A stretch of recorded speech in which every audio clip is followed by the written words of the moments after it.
যোৰহাটত প্ৰাগ চিনে এৱাৰ্ডৰ বাবে বিশাল প্ৰস্তুতি। যোৰহাট ষ্টেডিয়ামত 16 ফেব্ৰুৱাৰী অৰ্থাৎ শুকুৰবাৰে অনুষ্ঠিত হ'ব প্ৰাগ চিনে এৱাৰ্ড। ইতিমধ্যে অসমৰ লগতে ভাৰতবৰ্ষৰ বিভিন্ন প্ৰান্তৰ নামী দামী তাৰকাই ভিৰ কৰিছেহি যোৰহাটত। বিভিন্ন সাংস্কৃতিক কাৰ্যসূচীৰে অনুষ্ঠিত হ'বলগীয়া প্ৰাগ চিনে এৱাৰ্ডছৰ মূল আকৰ্ষণ হ'ব বলিউডৰ জনপ্ৰিয় শিল্পী সোনু নিগমৰ সংগীত অনুষ্ঠান। ইয়াৰ উপৰিও থাকিব অংগৰাগ পাপন মহন্ত আৰু জুবিন গাৰ্গৰ বিশেষ অনুষ্ঠান।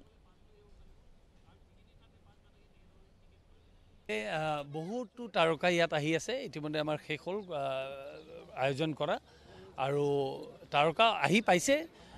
সোনু নিগমৰ পৰা লৈ পাপন, জুবিন, মহালক্ষ্মী আয়াৰ, আদিল হুছেইন, যতীন বৰা, প্ৰীতি কংকনা, আইমি বৰুৱা আহি আছে। এনেকুৱা বিভিন্ন চিনেমা জগতত কোনো মানুহ বাকী নাই। মুম্বাইৰ পৰা ইতিমধ্যে দেৱজিৎ চাংমাই, অমৃত প্ৰীতম, তেখেতসকলৰ টেকনিকেল যিবিলাক মানুহ আছিলে তেখেতসকলো আহি পাইছে। আৰু ছাৰপ্ৰাইজ এলিমেণ্ট ইয়াত আমি এটা দিবলৈ গৈ আছোঁ। কাইলৈ হয়তো ৰাখী সাৱন্তকো আপোনালোকে ইয়াতে দেখা পাব। তেওঁ ডুবাইৰ পৰা আজি ৰাতিৰ ব্যৱস্থা কৰিব দিছোঁ আমি। তেওঁ ৰাতিৰ ভিতৰত যদি আহি চব ঠিকে ঠাকে হৈ যায় তেওঁ কালি ইয়াত আপোনালোকে তেওঁকো ইয়াত দেখা পাব।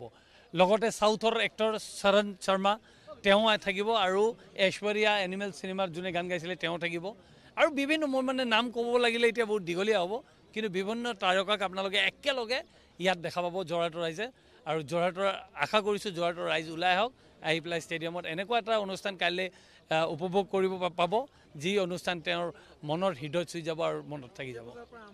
4 বজাৰ পৰা আমি আৰম্ভ কৰিম। পৰীক্ষাটো শেষ হোৱাৰ পিছত গানৰ প্ৰগ্ৰাম, নাচ গানৰ প্ৰগ্ৰাম যিবিলাক হ'ব সেইবিলাক আমি প্ৰায় 4:30 বজাৰ, কাৰণ পৰীক্ষা শেষ হ'ব 5টাৰ পৰাহে আৰম্ভ কৰিম।